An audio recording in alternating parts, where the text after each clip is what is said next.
This Al Jolson podcast is sponsored by the International Al Jolson Society, www.jolson.org. From the February 3rd, 1949 broadcast of the Kraft Music Hall, here are comedy and song with Al Jolson and Dennis Day. Hello, Mr. Benny? This is Dennis Day.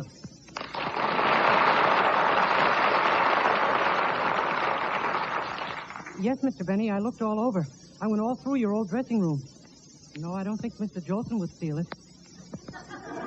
Besides, I asked the janitor, and he said he couldn't believe you ever had a toupee with a crew cut. Oh, he hung up on me. You having some trouble, Dennis? Yeah, Mr. Benny's mad because they won't let him come into NBC since he went over the wall.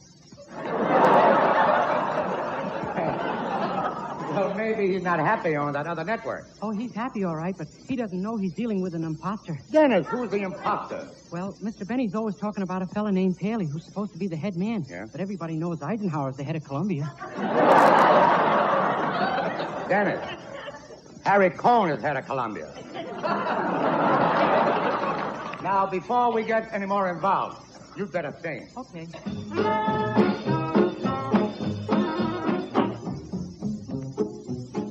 A little bird told me that you love me, and I believe that you do. This little bird also told me I was falling for no one but you. There's no use denying, I might as well confess. Of all the girls I know, dear, I'm sure I love you best. A little bird told me we'd be happy, and I believe that it's true.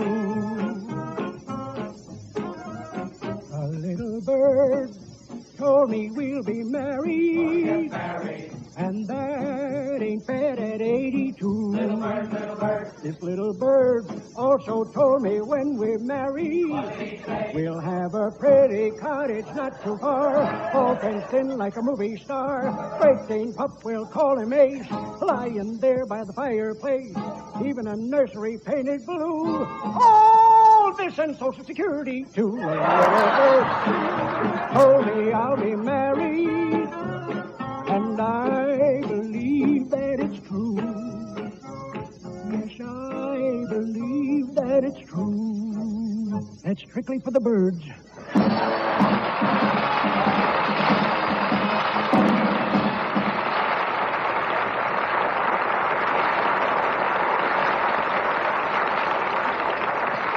Dennis, that was wonderful. It was great. In fact, it was marvelous. It was? Yes. See, now I wish I'd listened.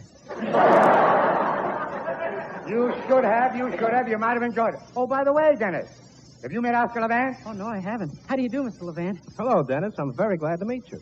Gee, I must be desirable. Everybody I meet says the same thing. Well, you sang wonderfully. Oh, thank you. You know, I put everything I had into that song. Well, you better get it back. I don't think you can spare it. Now, wait a minute, Oscar. Don't be a bully. Pick on someone whose brains are your own size. I apologize, Dennis. I want you to know that I have the greatest respect for your singing talent. And that comes from a fellow musician. Gee, who is he? I'd like to meet him.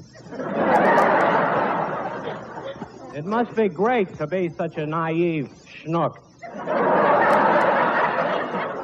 Oh, yes, it is. If I had any brains, I wouldn't have two shows.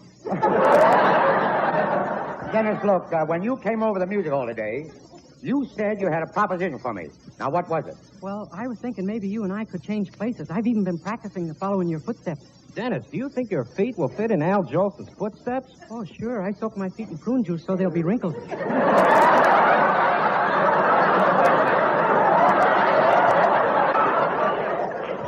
I think your head has been soaked in something, too.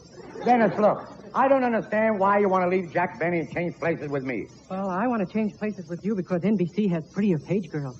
Why, Dennis, I didn't know you knew anything about girls. I didn't, but I heard rumors, so I investigated. They're soft. You know, Dennis, it would do you good if you started going steady with a girl. Oh, no. I went steady with a girl, and I almost proposed to her. Well, why didn't you propose? I heard that sort of thing can lead to marriage.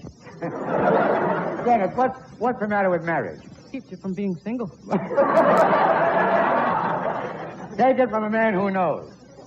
And I know that. Don't come here next Thursday. As I say, take it from a man who knows there's nothing wrong with marriage. But if I got married, Mr. Jolson, in no time at all, I'd have a couple of kids, Well? and then my kids would have kids of their own, and there I'd be married to a grandmother. That's silly. No, it isn't. I've never seen a grandmother I care to be married to. Dennis, look. You're a naive schnook. Listen. Let me explain it to you. Everyone needs romance. Yeah? Now you're in love with a girl. Yeah? It's wonderful. Yeah? Honestly, you court her. Go places, and then comes the day you get married, and she changes her name to yours. Oh, I wouldn't want that. Why? People would say, hello, Dennis, and I wouldn't know whether they meant me or my wife. Dennis, look, you don't understand. Your wife would take your last name. But my last name was McNulty. Well, I didn't mean that. Gee, if we went to a party, we'd be introduced as Mr. Dennis Day and his wife, Mrs. McNulty. Dennis, do me a favor, will you? Stay single. Oh, I wanted to get married. Once I even asked the girl's father for permission to marry her. What did he say? Nothing. He just kept banging his head against the wall. Well, you know the old saying. It's better to have loved and lost than to get married and take a still bigger loss. But, Dennis, I can't give you any more advice. Mabel would help you to make up your mind about girls, you know, if you went to Earl Carroll's and saw the bubble dancer there. Oh, I saw her. She had a very clean-cut face.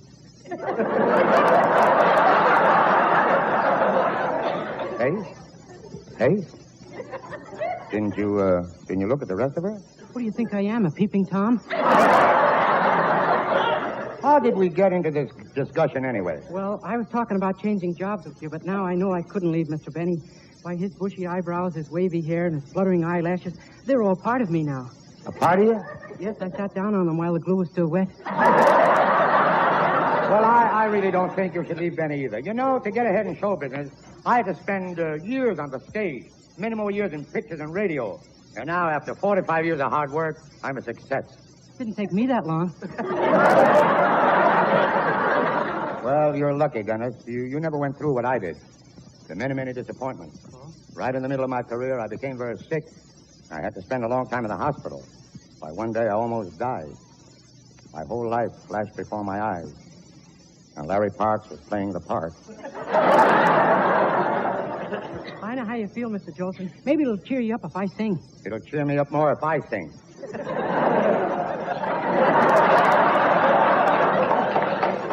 Let's see now. What'll it be? I don't know, but hurry up. I'm not long for this world. Well, Dennis Cassidy, what do you say you and I do an Irish song, eh? Ah, that'll be fine. Sing me favorite. I've come to take you home, Kathleen. The bar is closing anyway. No, I have a better one, me boy.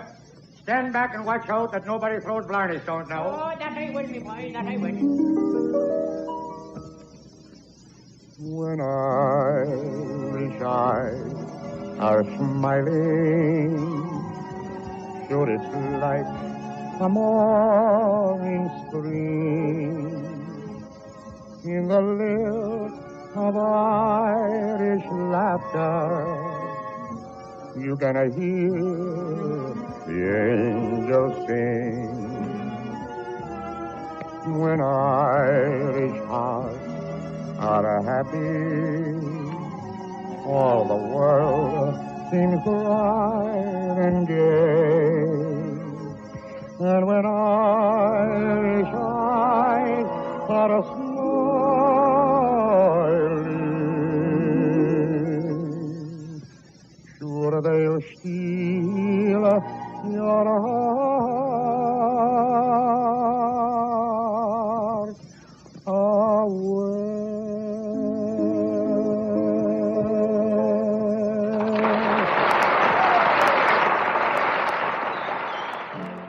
These podcasts are sponsored by the International Al Jolson Society. Visit our website at www.jolson.org. As Al Jolson used to say, in the words he made famous, You ain't heard nothing yet.